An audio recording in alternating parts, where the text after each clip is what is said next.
মালিক, টেলিভিশনের মালিক, নিউজ পেপারের মালিক, ফ্ল্যাটের মালিক, সব একজনই। সে ডিসাইড করবে।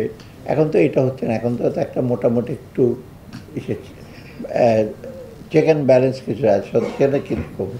আর পার হওয়ার ব্যাপারে এখন যথেষ্ট করা হচ্ছে, এবং দেখি এটা এখন আমাদের সময় আসে না, এটা নির্বাচন কমিশন কীভাবে ইসে করবে। তবে আমরা উই আর ওয়াচিং ইট, যে কারো টাকা যাতে এখন রাজনৈতিক জিনিস, আমি সবসময় অর্থনৈতিক উন্নতি রাজনৈতিক কালচারের সাথে।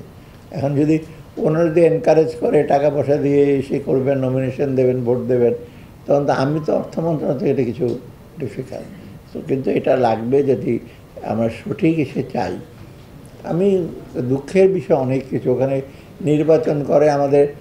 আমি একজন নির্বাচনে দাঁড়িয়েছে, আমি বলে তুমি কী করবে, নিয়ে দাঁড়িয়েছে, টাকা পয়সা লাগবে না, না আমি কিচ্ছু করবো না, গিয়ে বকতে তোমার চা খাওয়াতে হবে, হ্যাঁ 1 কাপ চা। পরের দিনে বলে চা না, আমাকে 7 আপ খাওয়াতে হবে, টাকা বাজেট বেড়ে গেল।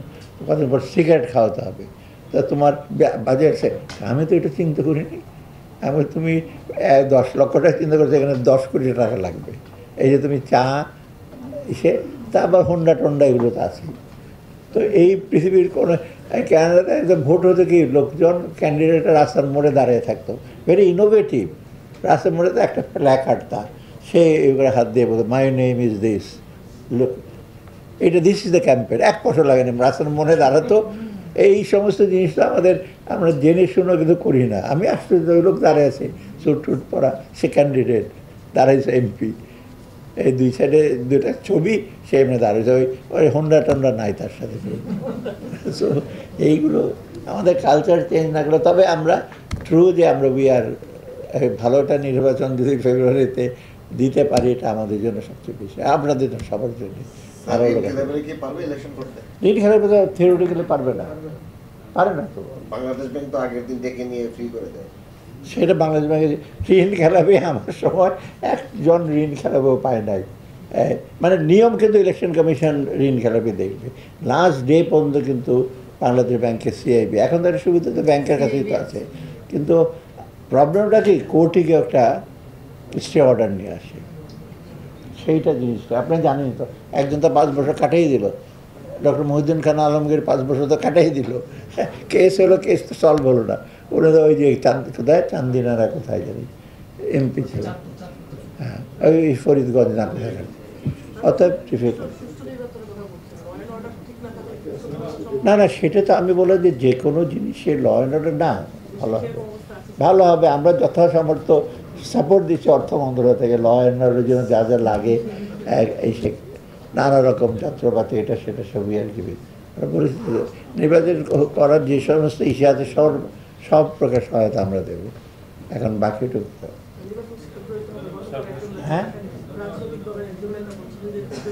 না রাজনৈতিক বক্তব্য রাখুক না, রাজনৈতিক, আমি তো বামপন্থী রাজনৈতিক, আমি কত কথা বলছি, বলছি বন্ধ করে দাও, হল বন্ধ করে দাও, বলছে নাকি আমার কথা কি হল বন্ধ হয়ে গেছে নাকি? তখন মারামারি করি না আর কি, পারি নাই মারামারি করতে। এখন মারামারি করে বন্ধ করে, না না না না, উই হোপ নট। ঠিক আছে, ধন্যবাদ, থ্যাংক ইউ। আমরা যে একটু ইন্টারেস্ট নিতে,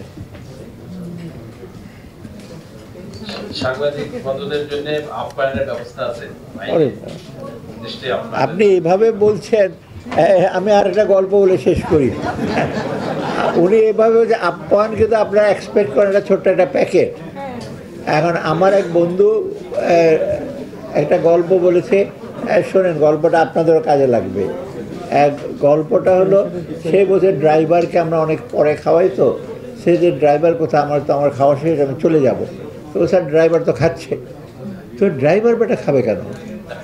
আমি কেন, সে গিলবে, গিলতে কতক্ষণ লাগে? তখন বললো যে বর্ধমানের মহারাজা ভোজন করবে, আমি খাবো, আর ড্রাইভার গিলবে। হ্যাঁ, মানে সে তফাৎ করে, ক্লাস যে ডিস্টিংশন দিয়ে দিল, ভোজন করবেন, আমি আপনার খাবো, আর ড্রাইভার গিলবে।